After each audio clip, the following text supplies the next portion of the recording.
There's no real plan here, just a guideline. But it's okay because I've been listening to you guys speaking tests. The one that when you record the speaking tests, I listen to them fairly often, and I've heard a lot of interesting things. And I've of course looked at a lot of the feedback forms and the information on the feedback forms, and I've seen a few interesting things. So I think this is a really good opportunity for us to kind of, in a way, we can have an open discussion about what we need to do and what we need to think about on the speaking test and what a student should and shouldn't be doing. And even some ideas to help you with what you might want to teach the students to do or not do before they take a speaking test. So there's a few things we can cover in this presentation. So here it is. It's the IELTS speaking test presentation. All right. So firstly, there is kind of an IELTS established format for how to conduct the speaking test. And whether you follow this exactly or not for a Havina IELTS mock speaking test is kind of up to you. You don't have to sit there and ask them for their passport and their identification card, because in the real IELTS, that's part of it. Can I get your name, please? Can you give me your passport and your identification? You don't need to go through all of that. But there are a few things that I've noticed people kind of missing a little bit when I've listened to some recordings. Make the student feel comfortable. When they get in there, you have to remember, even if they are your student or they're my student, they're taking a test. They have a lot of pressure on them from the parents. So they feel nervous. Even if Bao's giving the test, they're nervous. It's true. So the point is to make them feel comfortable. Some small talk is okay. You don't have to be real formal. You don't have to be super formal. Even though this is an IELTS test, you don't have to pretend that you're an IDP IELTS examiner and give that kind of feeling to the student. That's kind of uncool. Why would they want that? So make the student feel comfortable. Have them sit down. The way I do it, now you don't have to do the way I do things, but I do not use the format where I place the student across the table from me like this. So, we need one more desk for Mr. Num. So in other words, the desks in the VIP room, right? The desks in the VIP room are bigger than this, and I do not use the format where I'm sitting here and I'm putting the student way over here and we're doing this face-to-face like this across the VIP desk. I don't use that format. When I do it with the student, I put the student right here at an angle to me. So I'm talking to the student and I relax like this and I get the student to relax. So instead of sitting there like this, I am the IELTS examiner. I sit here like this to make them feel more comfortable talking to me and doing a test. So their comfort is kind of important. I noticed when I was listening to some of your tests that you guys sound like you want to attack the students. Yeah, you sound like you're grumpy with them, a little bit angry, like, if you're rigid, relax, get them to relax. Do a little bit of small talk. Ask them how their day is going. Ask them how they feel today. Normally I do that a lot, but before I start the recording, so ask them to sit down, have a sit, ask them how they're feeling. But before I start the recording, so you would not likely to hear it in the recording. Okay, that's a good point. Maybe I don't hear it, but okay then. Sorry, you guys do it. But if you don't do it, think about it.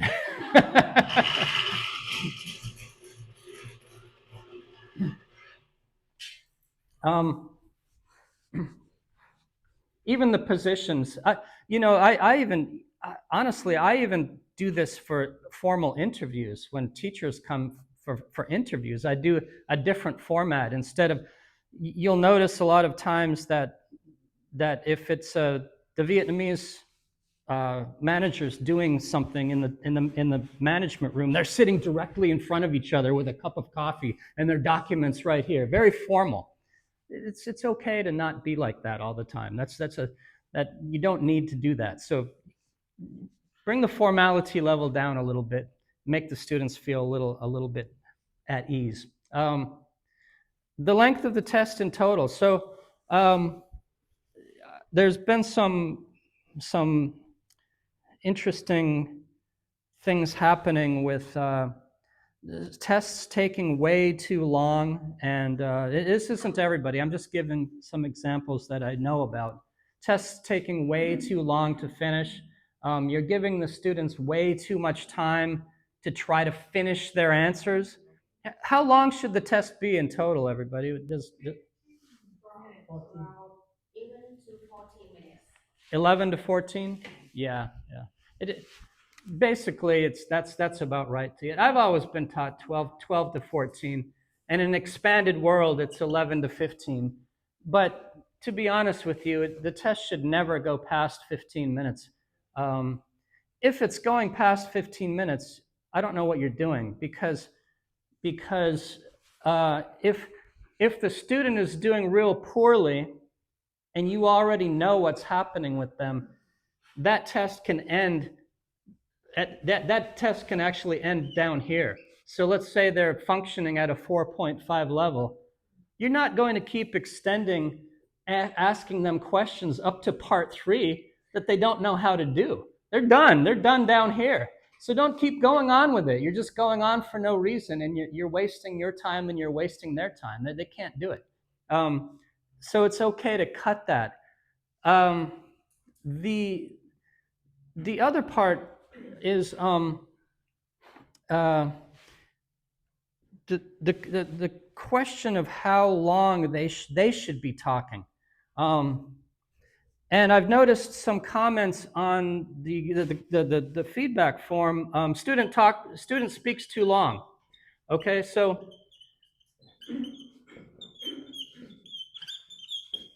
all right, that's good. Student speaks too long, but whose fault is that? Is that really the student's fault? They don't have their timer in front of them. They've been told to try to give a full extended answer with examples and reasons. They're just trying to do something. Cut it when you feel it's time to end their answer. Just say thank you. Be real kind about it and say thank you. We'll move on. Don't let them keep going and going and going and going because they're rambling. You know if they're rambling, and you can write that, but this can often cause you to start having a long test, is allowing them to go too long. You don't need to do that. So find a point and politely move them onward, move them forward. So the total test should not take it shouldn't take much more than 14 minutes. And remember, may have 6 students or maybe 7 that night, so you don't want to take that long. That's a lot of time out of your night to test students.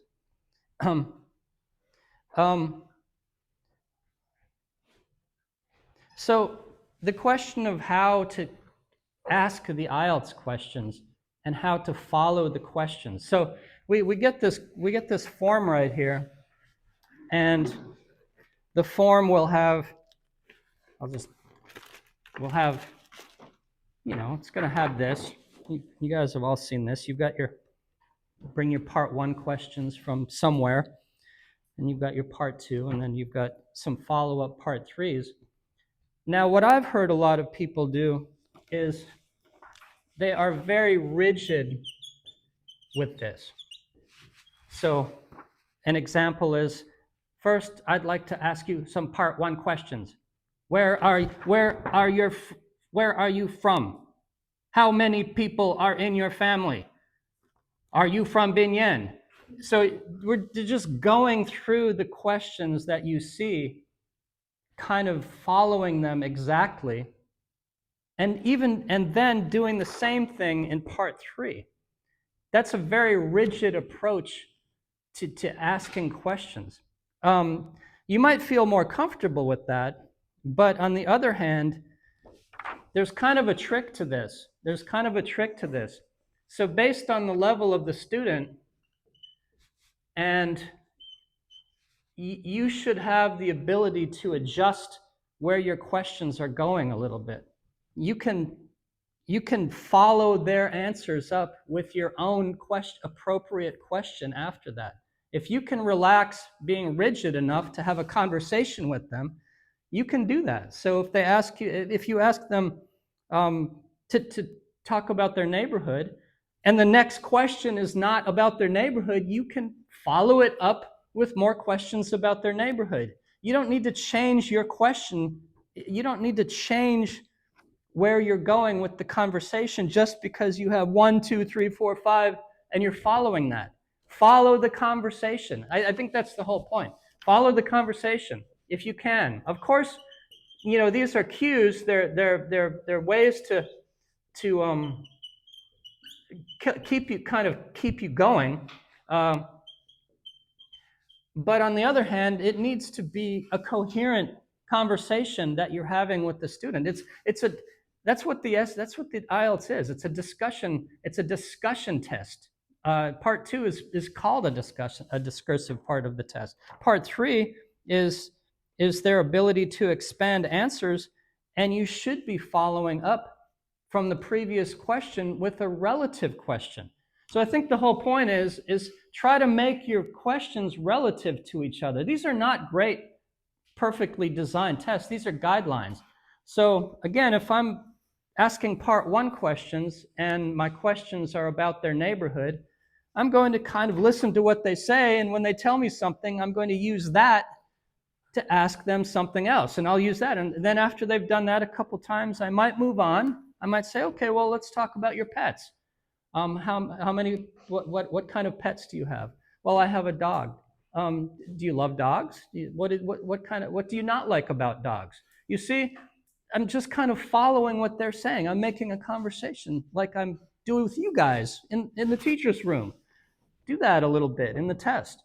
It will help them. It will help the flow of the test. So my answer is no. You don't have to exactly follow the questions.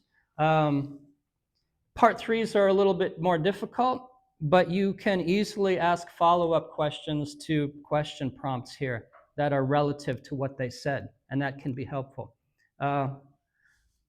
I do this nearly 100% with both part 1 and part 3, and then I'll ask follow-ups to each one of these until I'm finished, and I might ask any variety of these if I think that it's important to what they're saying. I'll choose that to get kind of the feeling, the correct feeling for the test.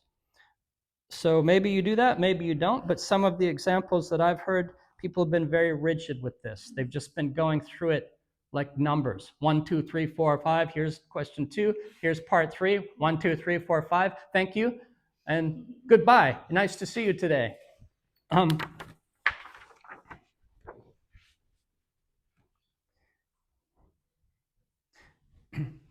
Okay, so we were talking about when to decide to stop the students. And we kind of covered this already. When the students are speaking too long, don't be afraid to politely interrupt them, to stop them. You should be kind of following the time. Don't let them ramble.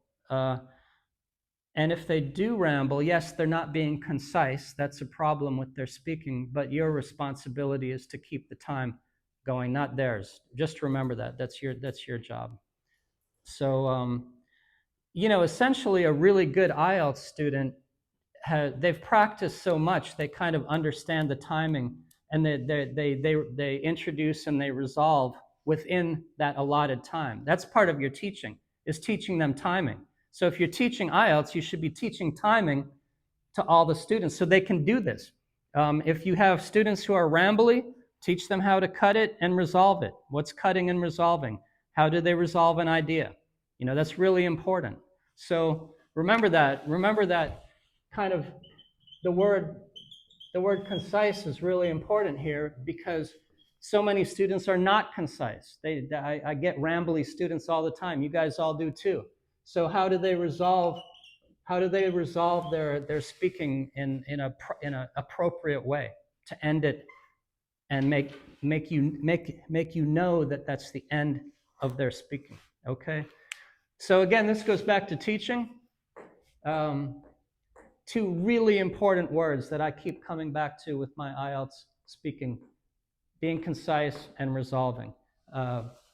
They don't do it. A lot of them don't do it. So think about that when you are giving your IELTS speaking lessons or anything else. Okay, so another thing to look for and listen for in the IELTS is how they are connecting their ideas. So I wrote here overly formal connectors. And a lot of students are taught that they need to do this. They need to use moreover, however, therefore, in addition, in conclusion. That is not speaking. That's not what they need to be doing. What do they need to be doing? They don't need to be doing that, to be honest with you. What do they need? What words should they be using instead of these? Does anybody? Yeah. Yeah. Do I walk up to you and say, moreover, today is really a difficult day. However, I think I'm going to eat lunch at noon. Therefore, you and I are going to go eat lunch. We don't do that. We don't do that in speaking. Nobody does that in speaking. These are writing forms. So remember that the speaking is the connectors are more casual. And, but, or, if, so, and. However is kind of used occasionally. If they throw a however in there, it's okay. But moreover is never used. And these kind of, in addition, and these are writing tasks, these are writing. And moreover is a writing form. And nobody says moreover. I've never said moreover in my whole life. The only time I say moreover is when I tell you not to say moreover. Yeah, and I have students who come to my classes and habitually say moreover. I'm like, I tell them over there, stop it, and then they're doing it again. Anyway. I have a question. Yeah. Can we say gonna in the speaking test? Like I'm gonna? Yeah, you can. Yeah. You can? Yeah, sure. It's a shortened form of I'm going to. Yeah. It shows fluency if they control that. They control that. Yeah. Yeah, absolutely.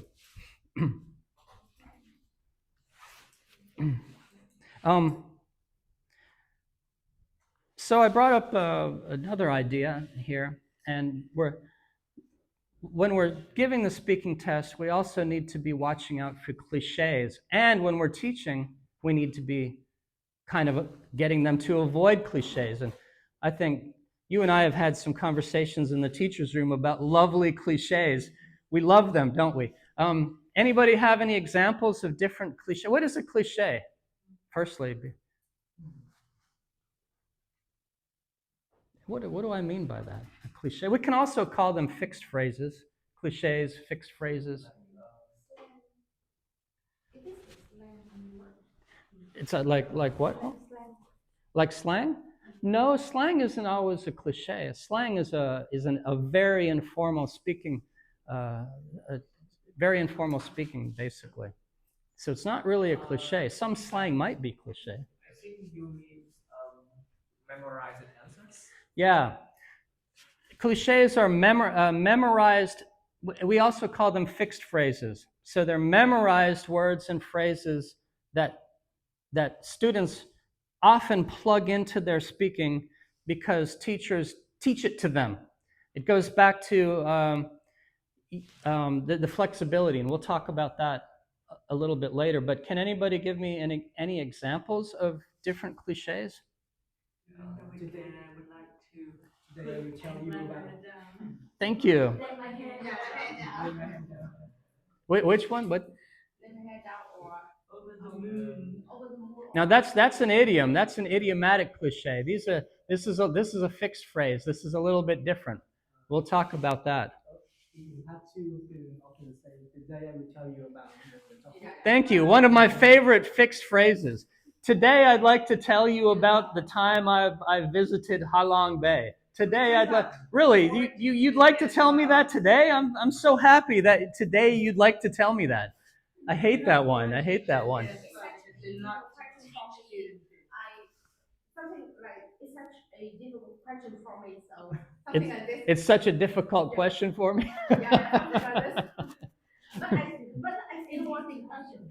But I still want the answer. It's such a difficult question, but I still want to. But today I still want to tell you about it. It's such an interesting question, but I don't know. I don't know why they are actually going to say that. It's okay. We don't know who use them. There's like one per test is fine. Yeah, there's kind of a line that we have to draw somewhere.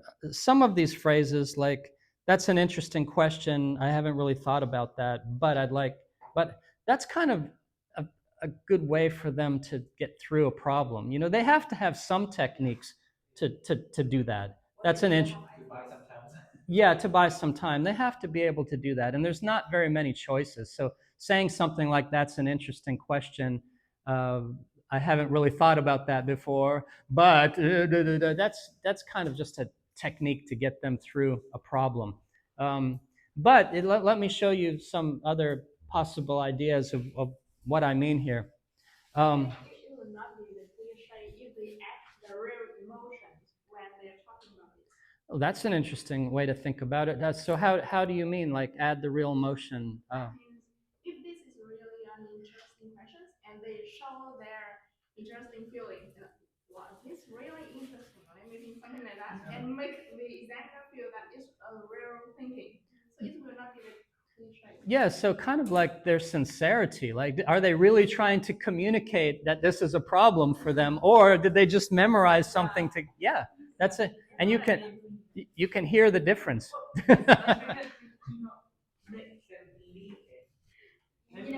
Usually the examiner will not believe that it's their real feelings. Because it doesn't show it in the speaking, like in the intonation, in the chunking, in the thought, and so on. They just don't convince us.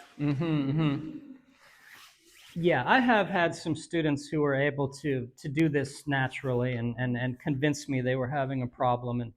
But I've had some who just, were clearly just repeating something that was taught to them. And sometimes when they actually make us believe they use it in the wrong context, like in part 2, we didn't give them any question, but then they would be like, this is a really interesting question. What question? I didn't give you any question. What question? What question? I didn't give you anything. I believe that these phrases are not thought of by students. They are taught by others. But the first person to use this, they think about it. And it's true. They just copy. That's interesting, and let's talk about that just for a second, because so much of the what the students are getting that we didn't teach them, they're getting it from the internet. And I had this kind of revelation about the internet, and I don't know why I didn't think about this, but let's say, for example, they go to a website the website says 10 phrases that will give you a 6.5 on your IELTS. Yeah, so yeah, something like this. So this is just an example.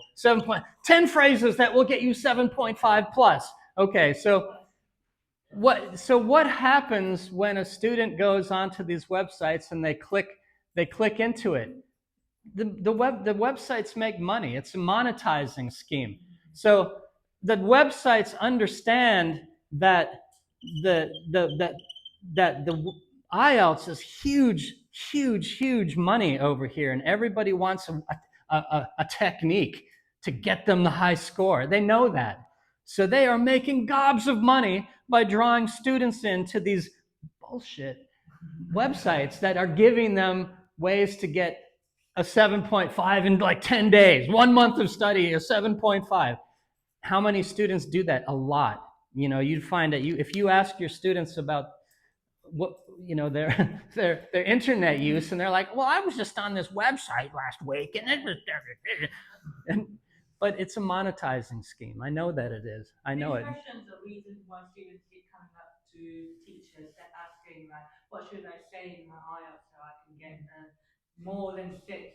And it's kind of like they think teachers have these lists with phrases and words there that would guarantee them. It's kind of like a password in IELTS. Like if you say that these words in IELTS, then you would guarantee us an 8. Yeah, it's like the The IELTS password. the IELTS password. These words. Yeah. So it's clearly the internet has figured out how to make money from students, because you have to remember, every time they go to these websites, the websites get, they have the algorithms, and the websites make advertisements based on the algorithms, and the advertisements bring money to the websites. It's really just another way to bring money, and if you can't explain that to students because they don't believe it, they don't think about it, and they don't understand it. But it is. It is. It's terrible. So be aware of that. You will get students who will challenge you because of some website they learned from. Bring the website up. Say, okay, let's look at it. Let's talk about this. Well, how is this helping you? If they need to do that, and if it's legitimate, okay, learn something. Maybe you get something from it. I don't know. I tried this one time, and I was like, wait a minute, what are you looking at this for? It's terrible. Don't do this. Here's a few of these cliches. And that students overuse them. I'm not saying that they should never use them, but using actually, you'll hear that a lot, because not only do teachers tell them this, but there's some models that are set up with these in them. So the students habitualize these phrases, and then you hear them all the time. So this is kind of, in my opinion, maybe more of a teaching issue, that you can kind of steer them away from this. And I tell them they can use, these kind of phrases maybe once, but don't use them before each. I've heard students saying, actually, well,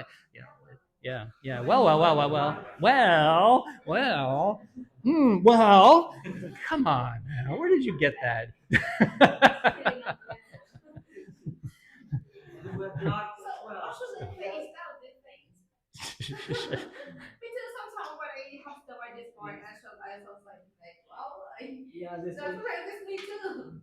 they say them at the same time. Like, well, actually, in my opinion, I think. Yeah.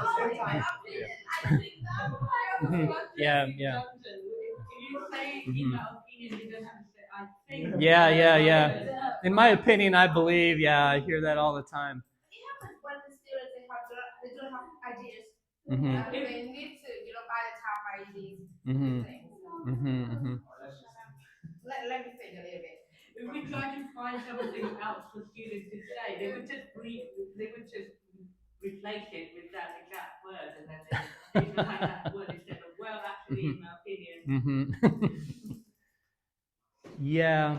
Instead of teaching them these, just teaching them how to speak. No, you're actually right, and in some senses, the students get these, and at lower levels, they're very helpful. They're very helpful. They need something. They can't just be thrown into, language flexibility at pre-IELTS 1. That's not possible, and it shouldn't be enforced. As they get higher up in the levels, it should be encouraged, so they don't fossilize the problems. Remember, I think I've told you guys what fossilization is. What is that? When you fossilize something, it comes from the word fossil, a fossil, and when you fossilize something, what's happening to you? It becomes unchangeable. It becomes what? Unchangeable. Yeah. It becomes unchangeable. And I'll tell you one reason that we've had a lot of problems, particularly with pronunciation, with the student scores in speaking, and a lot of it is some of it the pronunciation errors because they learned the incorrect way to do this when they first learned in high school because they didn't really do a lot of speaking. So their Vietnamese teachers gave them all these these tests, these high school tests. We see them in the class. The students bring them in. All these answer tests where they're filling out, fill in the blanks and all. I've seen these all the time. But then I ask my students, well, that's great, interesting, but can you use this? And they say no. And then they go up and they take the speaking test and they get a really low score. And a lot of it is fossilized errors. Fossilized errors. They made habits when they were this tall, and when they got older, the habits never left. They were not able to get rid of them. And getting rid of fossilized habits is really, really hard. So once somebody has them and they're already in Foundation 2 or intensive, getting rid of those problems is not something that we can really do. It takes years. And so then the parents say, well, you guys didn't, fix my kid's pronunciation errors. And he got a 6 when he should have got much higher. And he didn't get passes. He didn't pass. And we have to refund the money. And it's not our fault. They had the errors already and they couldn't go away.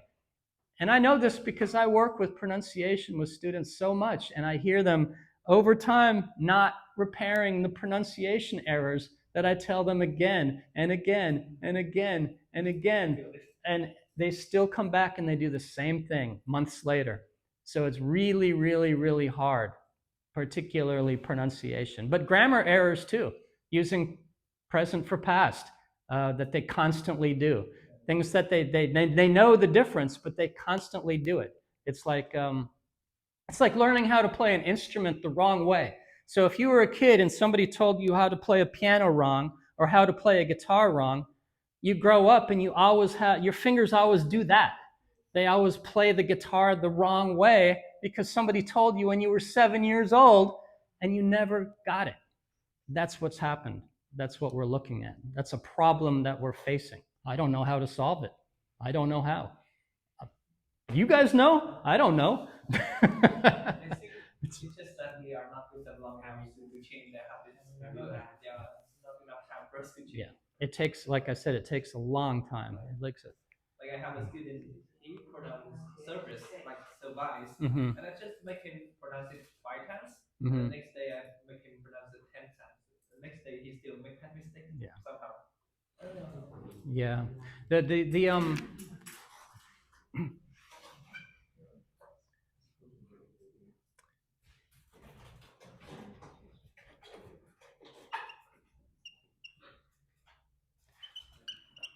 When the students actually study their English in overseas, like for example, United States or Australia, when they do all of their studies, their progress is much faster because they are in the environment all the time. They're always practicing. They're always talking with friends in English. They go home and use English with their roommates. All of the signs and the stores are in English, so they get all of that practice in there. But here, they leave our class, and no matter how much homework we give them, they just go back to speaking Vietnamese with their friends. They go back to speaking Vietnamese as soon as I turn my back. Like, okay, you guys, in English right now, I'm on the board, and I'm like, what? And they're back into Vietnamese again. Oh, 1 second later. Wow, this is such commitment, you guys. You have such commitment. Unbelievable. So that's why I always encourage as much, in all of the classes to encourage them to do all of their communication work in English if you can. They shouldn't be, even if it's a reading class or a listening class, they should still be doing everything in pairs, in groups, in English. Okay, other things to think about. Use of idioms. Here's another one me and Beck have talked about. We love idioms, don't we, Beck? Students make a mess with idioms all the time. They really make a mess with idioms. Um, idioms are really context. Uh, um, they're context based. You can't just throw an idiom just because you think it's funny or cool. You can sound really silly, really ridiculous if you use idioms incorrectly. And I get this a lot. Just an example here. This one gets me every time. Well, I've got some students say, "Oh, we like to, let our hair down after a long working day." Where? Had what? What in the world? This is not an idiom any of these young students should be using. The context of this idiom is female students, female workers in the business sector in the United States, I'm sure other countries, but female workers who have been working hard want to go to the bar and the nightclub at night, drink a bunch of alcohol, dance, and let their hair all down, and woo! They're gonna let our hair. That's what the idiom means. And then I've got students who are 16 years old telling me they're gonna let their hair down after a long, hard working day. Like, come on now. That's crazy. Yeah, and guys can't even let their hair down. They're like, I'm going to let my hair down tonight, you guys. Oh my God. Unbelievable. Unbelievable. Anyway, here's another one that I noticed the other night. Science is not my cup of tea. Okay, now that's kind of all right, but what's the whole problem with this? Why would I not really do that? Science is not my cup of tea. Yeah, it's like I'll give you another example. I'm studying to be a police officer. Studying to be a police officer is not my cup of tea. You don't do that. It's context oriented. So going to see movies is not my cup of tea, right? Not science is not my cup of tea. I'm not interested in studying science. Painting is not my cup of tea. That's cool, you see? So they're not using these things exactly right. They're using them out of context. And they even use "is my cup of tea." Like, I think it's not correct to say something is my cup of tea. Like the opposite. Oh, saying the opposite. Studying English is my cup of tea. Yeah, that's weird. Some students say that. Yeah, what I ask them to do is, to be honest with you, I ask them to avoid idioms on the testing until they've come back and I hear it used the way they are trying to do it, so I can tell them if it's working or not, because they just throw these things all over the place. So be careful with idioms, and even your knowledge of idioms, make sure that you can agree that it's usable, that it sounds natural. And the problem is, I'll tell you what the big problem is right here. The big problem is idioms are culturally generated. They come from the culture. These idioms are not the same idioms that come from Vietnamese culture and thinking. They are American idioms. It's really hard to convey the meaning of these correctly when you don't use them yourself. So you've got to be really careful with them. I have students avoid them, to be honest with you. Unless there's a few I let them use, and I tell them when they're appropriate or not.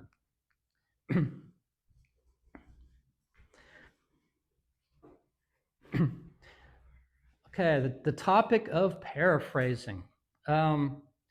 This has always been kind of an interesting one to me. I see this a lot on your forms. I see students does not attempt to paraphrase. Student doesn't paraphrase. No paraphrasing. So how much paraphrasing do you think the students should do? What amount of paraphrasing, and what should be paraphrased? You have to remember something. If the student is spending their time thinking about paraphrasing, they're not thinking about how to talk about the subject. They're thinking about how to rearrange the language so that they're saying the sentences in a different way. So how much paraphrasing do you think we should be requiring, and how much paraphrasing do you think is even necessary or unnecessary? I know a few places where they should paraphrase, and I know some where they don't need to. So what do you guys think? I see this a lot. Anybody have an opinion about paraphrasing? Just for some simple sentence like what do you like? For example, like do you like go swimming? And they can use some other sentence like I'm really into swimming or something like this. Mm-hmm.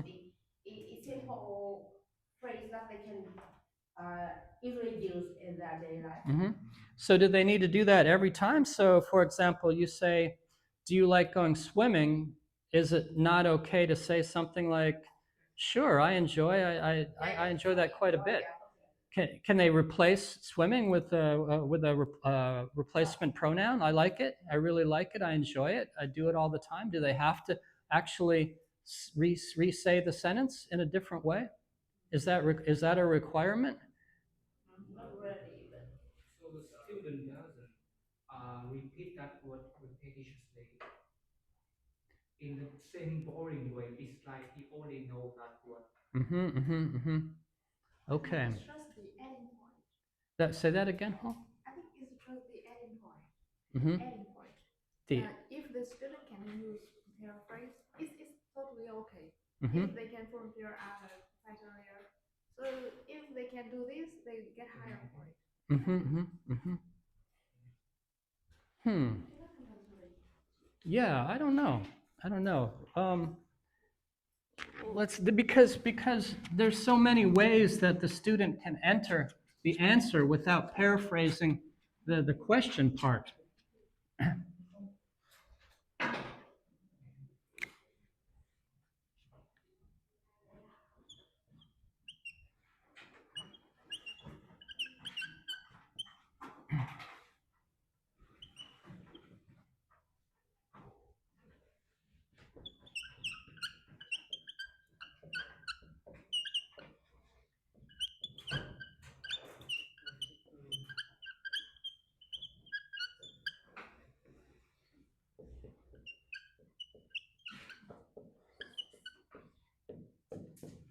Okay, so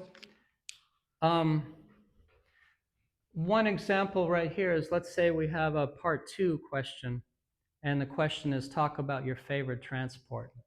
You should say how often you use it, where do you part 2 question. But a lot of times we have the students who have the belief that they need to do this. Today I'd like to talk about my favorite form of public transport. They try to repeat this sentence back again. And that's really not a good approach. It's okay when they're in really low levels, but what I teach them to do is to say something like this. Clearly there are many ways to travel. The mode of transportation that I particularly that I prefer is traveling by bus. You see, so I'm taking the main idea, but I'm not saying really any of it again. I'm not repeating any of it. I'm not even really paraphrasing it, but I'm taking the whole main idea of it and entering my answer with the main idea. As long as you're clear, as long as you understand that they're not just saying bus. Talk about your favorite form of transport. I like bus. That's not good.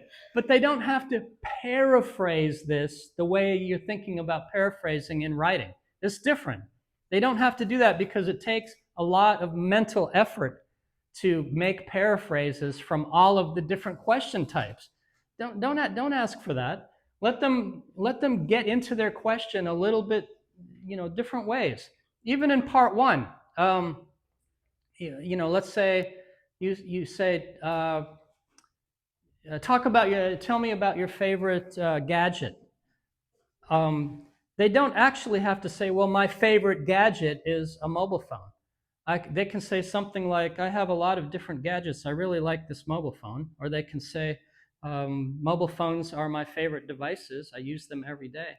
They don't actually have to make an exact paraphrase of that. So if they don't do it in the test, don't really mark them for it. That's not really, as long as they're not just cutting off information. So I think what my point, the reason I put this up was I think that from what I've seen on the test forms, people have been putting more emphasis on paraphrasing than is necessary. That's what I think. Too much emphasis on speaking paraphrasing. That's different for writing tasks too, but speaking has to be more flexible than that. Okay? And I see this a lot, self-correction. And I'm not sure when I see these on the form, I'm not sure if you're making a negative comment or if this is a positive comment. What is that, a negative comment or a positive comment? Negative? Why? Usually I would put that phrase down on a assessment form if the students keep, correcting themselves to the level that it interrupt their fluency. Like, Good point. Yeah. Yeah. That's a good point. If their self-corrections are interrupting their fluency, I think it's an issue. But it's not an issue overall because what's worse, making the answer wrong or correcting themselves as soon as they make it wrong? So they say something like, I went to the store yesterday. That's a lot better than just saying I go to the store and then forgetting about it. They realized in their speaking that they made a mistake. But if it's affecting their fluency and they're doing it over and over, they're clearly not getting the flow of things. But that is better than one mistake after another. So we have to consider that. Self-correction, in my opinion, is a little bit of good in self-correction, not really a negative thing, unless it does what Fong Mei said. Yeah. And you know it. If it's affecting their fluency, it's a mess. They can't get through their whole sentences without correcting everything. And that's terrible. So they don't usually say I mean when they use self-correction, I think they usually just repeat it without saying anything. Like I mean is a good phrase, I think. Like for them to correct. like I mean. Yeah, I mean something else. Oh, Correct oh, themselves, oh, but they don't oh. say anything to correct them. They just Yeah, yeah. So they say something and then they self-correct by saying, "Oh, I mean, da da da." So they're correcting themselves by saying, "I mean," right? that's your way, but I'm saying that students don't usually do that. They just correct it like no signal, no signals of No I'm gonna correct myself. no signal of correcting. connected to Uh, the wrong one. So they have a disconnected correction, but they still corrected. They still made the correction. They heard themselves in their brain do it wrong, and they changed it to do it right. I think that's positive. It's not fluent, but it's positive. Yeah, it is definitely positive. Think about that. They got it wrong, then they changed it and got it right. That's pretty good. I think it's a good point to get them forward. So in the benefit scripture, they say students show the effort of self-correction, then it is like some what is it, demonstration of going forward. But when it's like if we expect students like this student might get band 5, but like self-corrections appears a lot, and then that's a that point. So it Yeah. depends on the band score that we are expecting to give the student. Yeah, yeah. Of course, like a band 7 is not going to be correcting themselves all the time. They have a much better command of fluency. Yeah, yeah.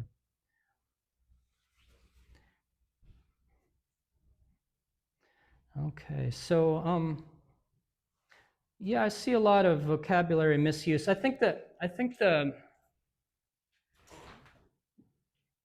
key with vocabulary is really kind of interesting to me because this is something I tell my students all the time, especially when they're trying to get more, just get more confident and just get to where they're using language effectively. Um,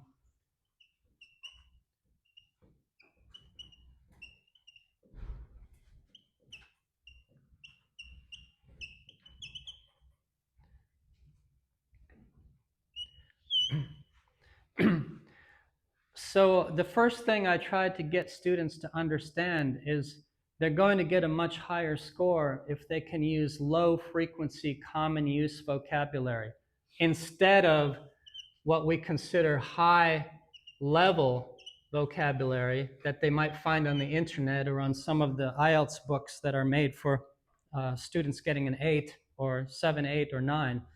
There are books full of words and phrases like that, but the first way to get them up into the higher scores is to get them to understand what low frequency common use words are.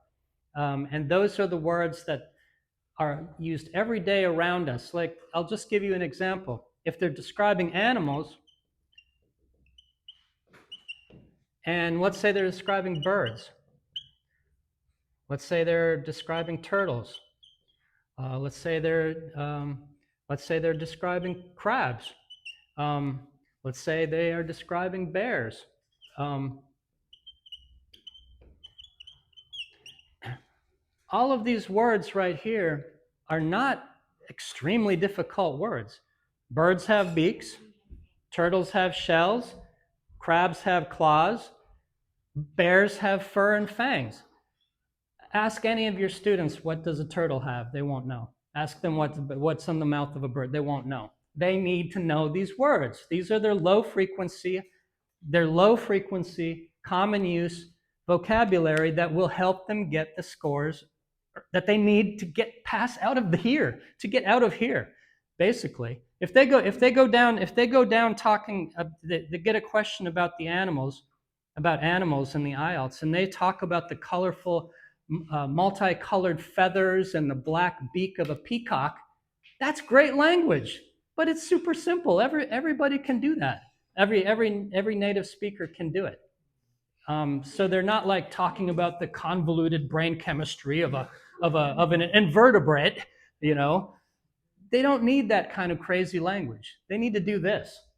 So think about that if you're teaching vocabulary and you want them to use it in a practical way. I call this practical vocabulary because without it, they can't do anything. They need practical vocabulary. They have to have it. And it's not low level. Practical vocabulary is not low level vocabulary. It's high level vocabulary. But the examiners don't hear it, they don't use it, and they don't often learn it. So think about that when you're teaching and when you're listening to them. Are they using any of these things? You'll notice most of the time, most of the students use high frequency. They're going to use the words they hear often. Like say for example, desk. Desk is a high frequency, but tabletop is not, right? Desk is a high frequency word, but tabletop is a low frequency word. Chair is a high frequency word. The metal frame of the chair is a low frequency word. You see, they can switch. That's how they make language. That's how they make language more interesting. That's the way to do it, I promise you. But they have to get there. They have to get there and understand that. These low frequencies are everywhere around us. They're in everything that you see, everything that we touch, everything that they have. And much of their IELTS is making descriptions of things. So consider how you're giving vocabulary. They don't need to read through their IELTS Cambridge reading and pick out all of the hard vocabulary and learn those. That's not what they need to do, although I see a lot of people approaching it like that. They don't have to do that like that. So just consider what they're learning and then what you hear in the test. Okay, and all this leads to flexibility because when they can do this, they become flexible with the language. When they stop using memorized phrases, they become flexible and they start to answer more faster, more fluently, and start using interesting, easy language that everybody can understand. And that's kind of where a good place to get with them here in Havana. And we talked about like this already. Do they sound like they've memorized the structure or not? Yeah, early on they need those models. They need something to learn from. After a while, those models have to go away. You can't ask them to teach you what to say anymore. That's not how it works. So if you're giving them models in starter, pre-IELTS 1, pre-IELTS 2, and you're giving them models, that's great. But up in intensive, they shouldn't really be relying on models. If you want to do a little bit, that's all right. But remember that the flexibility means they're not memorizing anything anymore. They're working from what they've got in here.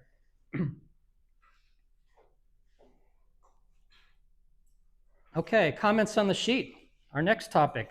Dun, dun, dun, dun, dun, dun, dun, dun. These lovely sheets.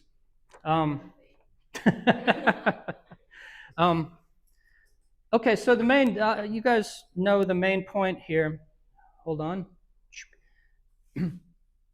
Teachers need clear information for comments. Let me bring up the comment sheet for you guys for a minute. The teachers need the clear information so that we can make the comments that we are asked to make from Phong Mei every time we forget. Every time there's a test and Phong Mei has to send us a Zalo, where are your comments? This is what we need to do. I don't enjoy it. No one enjoy it. But I still have to do it. Where are your comments? You forgot your comments. All right, so a couple of things that a lot of people are forgetting that I wish that they wouldn't forget, because you're not always co-testing with one of the teachers from that class. You need the name of the student. You need your name up there. You've got to put this information. I don't know why people forget this still. Fill this part in. The date, we need to know that. The Hien and all of them need all of this to file these things. What course are they in? What are you going to forget that for? We need to know what course they're in, course and course number. Don't forget that. Who are you? There's a lot of people just forget to put their name right here. Put your name there and put the student's name. Fill that whole top part in. It's really important. I take these things and I have to make my comments from these, and who they are and who you are is important to me, because if I see who's giving the test, then if you're doing something crazy, I can come back and ask you about it. Okay, so a couple of these things that we have on this, I don't know how efficient this really is. I made this, so I'm being critical of it myself. I'm critical of my own work here. The only real thing going on here is that these are just little points to think about when you get the speaking test. Are they doing these things? And here we have the high frequency, low frequency, appropriacy. I think it would be really nice if you can remember to do this, to circle one of these if you can. But I think the biggest is if you can put a number in here. So if you have a number, because remember the IELTS is divided up. You take this different skills and you divide them by 4 and you get the total.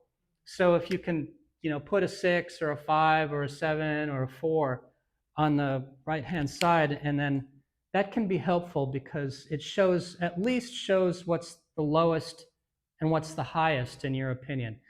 So if you're able to do that, because this helps me, I promise. If you've got a 4 here and a 5.5 here, this really helps me a lot because I know that they're really, really, really low in pronunciation, and I can put that into my comments because that's pretty big. You've heard something. You couldn't take notes because they were speaking so quickly, and I don't know exactly, but I heard that you heard that. So putting that number can help me a lot. The other thing that can help a lot are a little bit more, just a few more details in this thing.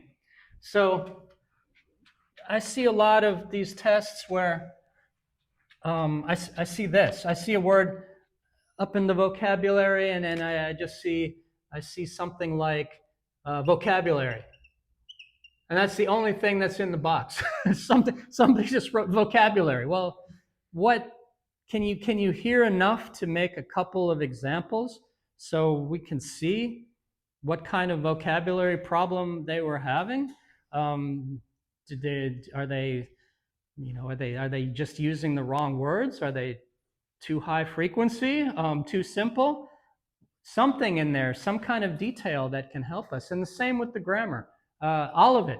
If you can, I think the key here is to put as much information into this box as you possibly can to help with the comments.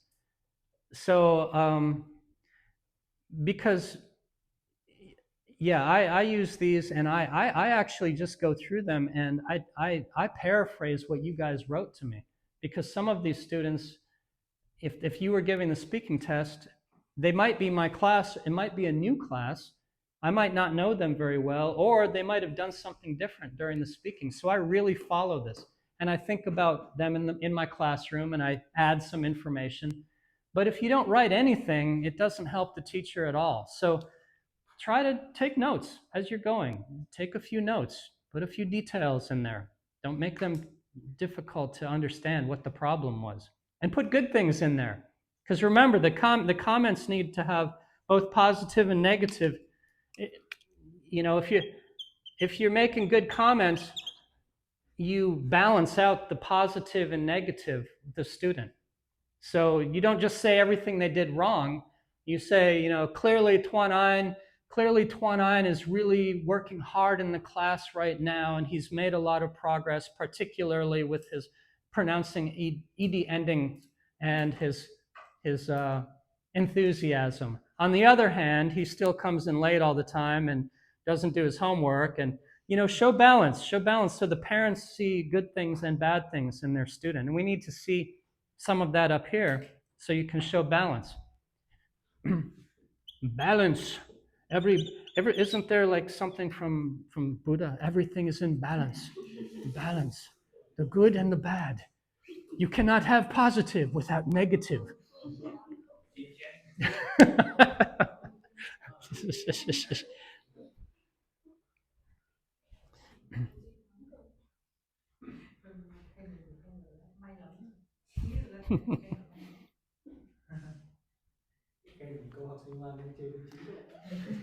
Does anybody have a comment about the comments sheet? I mean, about the feedback sheet right now? Anybody have anything you want? Any input, feedback, any different ideas than I just had? Can we change the form from poor, satisfactory, good, very good, excellent into I feel really confused about this. range? Or just like erase the don't expect teachers to circle the word anymore, but just like put the blank space and tell teachers to put the score on it. Yeah, I thought about that. I don't know. I don't really use it too much. I don't really circle those. I don't think many people do. I have seen people do it. I don't know if it helps you or not. To be honest with you, I think the only thing that really is what's the most helpful here is that you put as much information in this box and give them a number.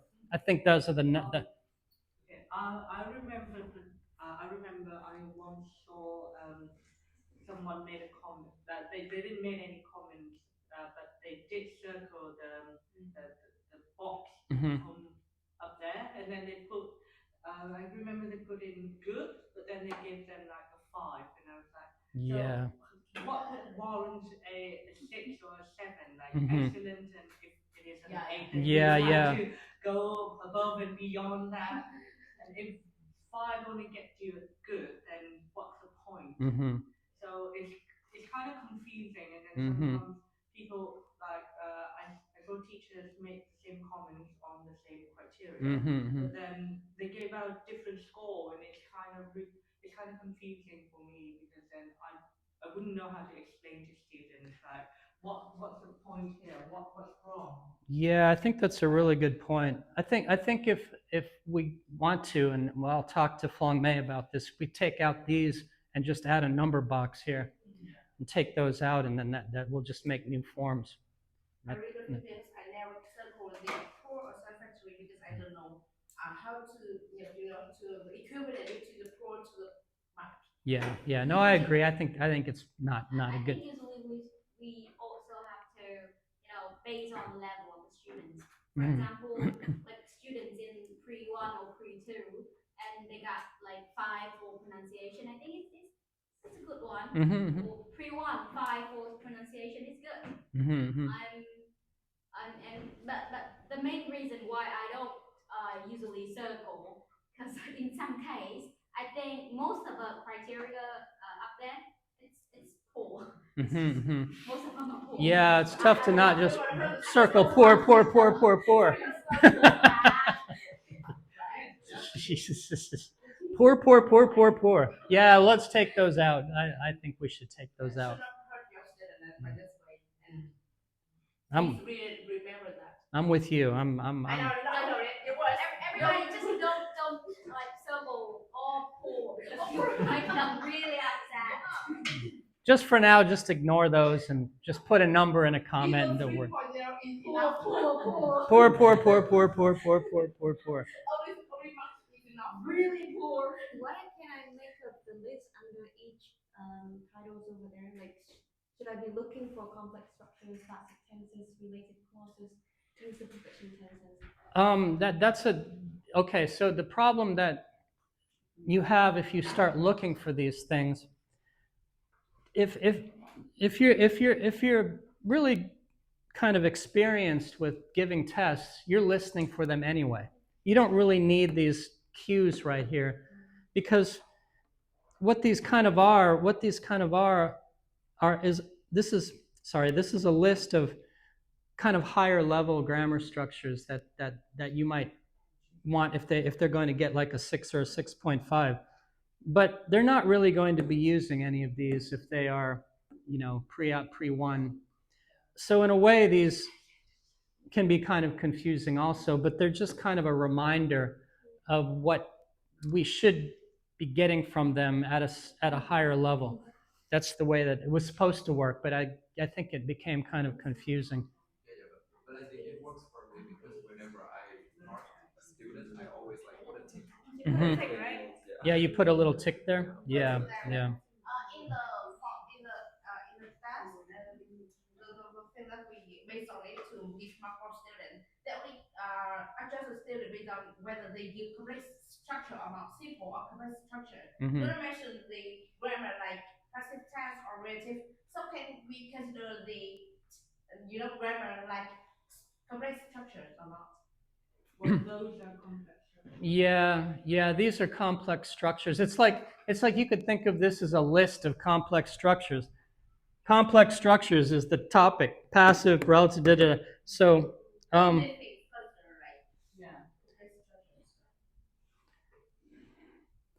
yeah, I don't. Maybe we should take these out.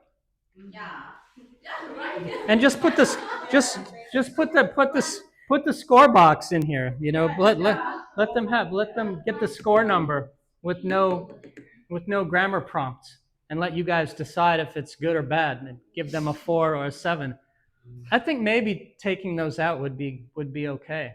I don't know what. I think actually that criteria or the thing that you put in that column is actually can help the examiner. I mean, we can have something to base on.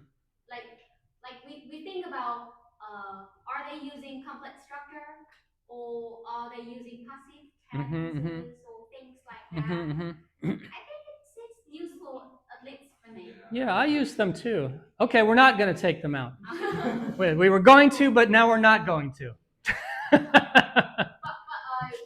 we will. I think we'll need to Remove complex structures. No.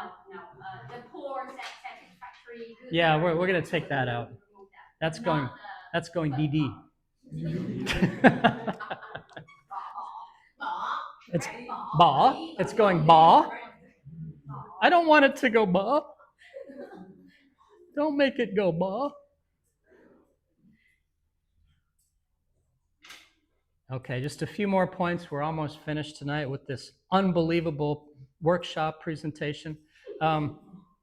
Okay, so just remember, teachers need the information for the comments. Now, here's, some of you may or may not agree with this, but, and there's a reason, I do not sit and give immediate scores or sit and give feedback to the students when they finish the speaking test. And they even ask me, what was my score? And I don't give it to them. And they ask me, what did I do wrong? And I don't tell them. I say, I'll talk to you later. There's a real reason for that. One is, they're not going to get any feedback on the real exam. The other is, there's a lot of ways to get them feedback, not during the time that you have to sit with them and give them a speaking exam down in the VIP room. The other reason is because there's a couple ways that you should evaluate them. And I do not give them their final score at that second. When they leave that space, when they leave the desk with me, they don't have their final score on the paper. What I do is I pencil it in. I pencil it in. I don't even write it in pen. And I wait and I evaluate my scores for later. So I won't give them feedback. So the first thing I'll do is I compare the whole group. So I've got 6 students. I've got 12 students. I've got, Tuyet's done half of my class and I've done the other half. I've got my marks penciled in, and as soon as the students leave, I take a look at all of their scores and I think about them in relationship to each other. Because that kind of, it's like, I need to get the right tone of the class in my brain. That's the right general feeling for where they are, because sometimes the first student who comes in doesn't give me that. I just go, okay, where is he? After I hear 6 of them, I'm like, oh, okay, they're all generally about anywhere between a 4 and a 5. I can hear that. Anybody below that is doing very poorly, and anybody above that is exceptionally better than the rest of the group. So I compare the whole group to each other, and then I get the scores from the other teacher, and I compare the whole entire class to each other, and make sure that nothing is really unusual. And that's sometimes when I'll come back, and you guys have had me do this, I'm like, Klong, this student's got a 2.5, and all of these other students have a 7. What happened here, man? He's like, oh, I don't know. Oh, sorry, Brett, I wasn't thinking that day. I just don't like this guy. But anyway, when this this is how we can recognize the outlying scores. So the outlying scores can kind of help us to determine our accuracy or not. So do that. Just don't even give final scores till you see the whole class score together. And then what I do, final, last but not least, I'll review their progress scores up to that point. And if that student is really, really bad, and the last test they got a 6.5, and the test before that they got a 6, and the test before that they got a 6, and in my test they got a 4, I know something's wrong, because they've gotten 6, and a 4. Something's going on here. So that's another way I determine if I'm being accurate that day. Because sometimes I'm tired. I didn't eat my breakfast. I didn't eat my dinner. I'm tired. I've got 6 students. I am not perfectly accurate every single time, and I know that. So if I do these adjustments, I think I get a better idea. So don't commit to yourself the first time. Don't commit to your first idea. Let yourself think about it a little bit, okay? That's what I do. You guys can do whatever you want, but thank you.